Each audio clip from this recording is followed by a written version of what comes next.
The Metroid franchise is easily one of Nintendo's best franchises out there, but it's always struggled to find its audience, which is a shame as the alien-inspired sci-fi series is the most matured of Nintendo's beloved franchises.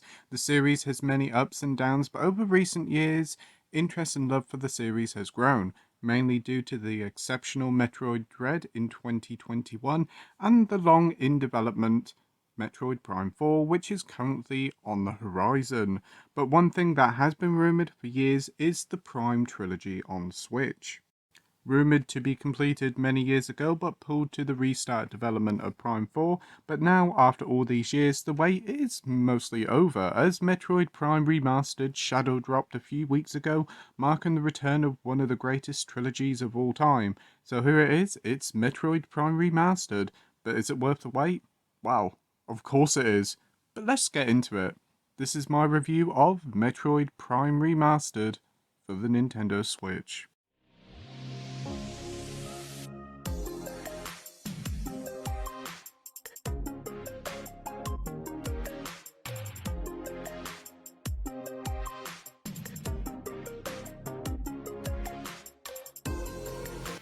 Originally launching way back in 2002 when this reviewer was just 6 years old.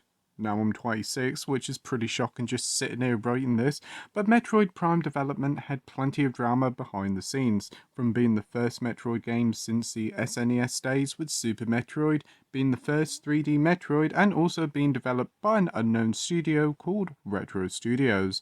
All sounded like a recipe for disaster, but the stars aligned and Metroid Prime released to critical and commercial acclaim back in 2002 and marked the rebirth of Samus Aran.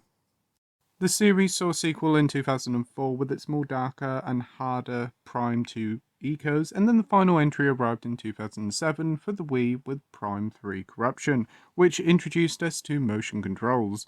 I played the entirety of the trilogy way back in 2009 thanks to the incredible Metroid Prime trilogy on the Wii, which packaged all the games up with motion controls and nice little extras, and it was one of my favourite games on the systems, and after packing up my Wii and Wii U, I've been waiting and anticipating to go back to this series, and wow, what a return.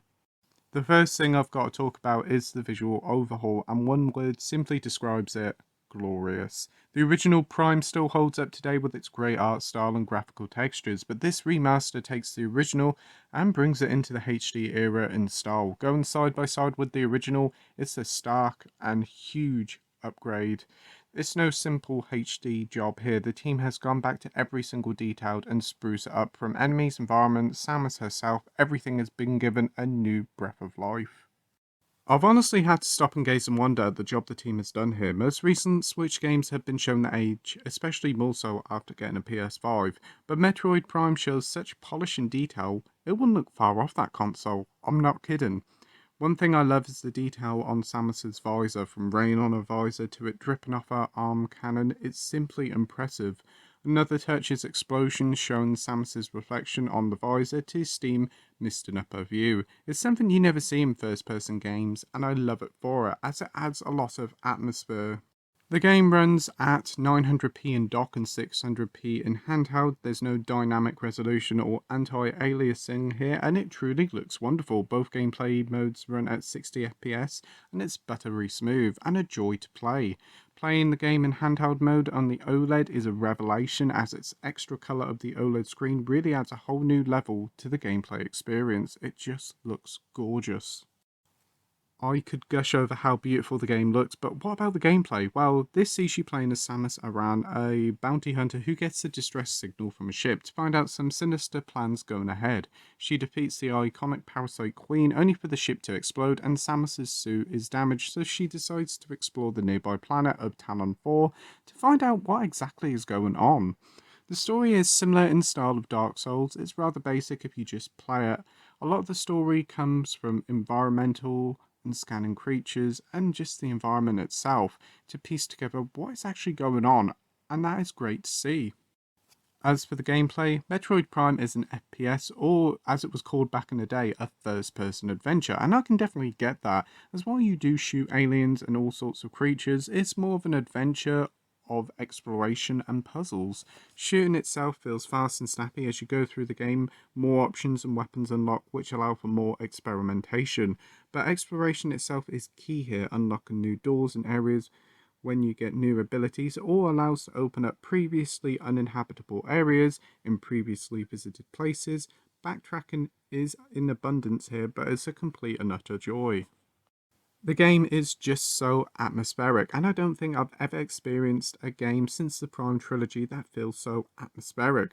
I know I repeat that word, I sound like Russ Abbott a bit, but once you dive in, you'll know what I mean. The planet of Talonfall feels lived in, and its environmental storytelling and the way the game opens up to us as you explore and find more is a perfect translation of taking a 2D classic formula and breathing new life into it in 3D, and it's up there as one of the best 3D debuts of all time. As for the length of the game, you're talking a good 12 to 15 hours to reach the game conclusion, and that's just getting a few of the collectibles and some of the missiles and energy tanks. It's worth getting all the collectibles as you can unlock secret endings depending on your completion percentage. It's highly worth doing that as the game is just such a blast to play. So if you're looking to 100% the game, you're probably looking at a good 20 to 25 hours, which is no mean feat whatsoever. We also do have a cool extra feature that has been heavily expanded from the Wii release, featuring plenty of incredible concept art, a soundtrack gallery with all the game's fantastic tunes, and a 3D model viewer. There's plenty of these little extras to unlock as you go through the game, which is a nice little touch, and it adds a good little look behind the scenes, and I know a lot of Metroid fans will love this a lot. Finally, we need to talk about the controls, and the original had a sort of lock-on feature, which was quite an interesting control scheme. With the Wii, it had an entirely motion controls, and it was such an ease to play. So playing it on the Switch, I was intrigued to see how they'd go down for the controls. Well, let's just say the developer has got you covered with several different control schemes. The default new one is the new twin stick layout, which is very similar to your typical modern first-person shooter, which I played mostly on, and it gelled with me perfectly. There's also a classic scheme, which is more in line with the GameCube original, and whilst it's okay for original fans of the GameCube style, it does feel a bit antiquated. You can use the GameCube controller with the USB adapter if that takes your fancy as well. And finally, we have the motion controls option, which aims to try to recreate the Wii's iconic motion controls, but unfortunately it didn't really work with me. The gyro and the Joy-Cons felt more mature and nowhere near as accurate of the IR sensor for the Wii remote. For me, it's best with the new twin stick controls, but it's worth checking them all out to find which one best suits you. Audio-wise, the game sounds superb from the main theme with its awesome atmospheric and sci-fi feeling main theme that just is so darn good, to playing the game itself. The soundtrack is a banger after banger with some top-notch sound effects that still sound great. With the added inclusion of the soundtrack gallery, it's just nice to sit back and relax and listen to some of these cracking tunes. Conclusion time now, and whilst it may have taken its sweet old time to arrive on the Switch, the wait for Metroid Prime Remaster has been well and truly worth it. Feeling more like a remake than a remaster, looking absolutely astounding and running like a dream, this is a true graphical wonder for the Switch. Its gameplay still holds up after 20 years, allowing for a great amount of freedom, wonder and just loneliness of space. If you've never played a Metroid game before, this is a perfect jumping off point, and for returning hands, this is a glorious trip down memory lane. So with that, I'm giving Metroid Prime Remastered on the Switch a 10 out of 10 with a title of outstanding.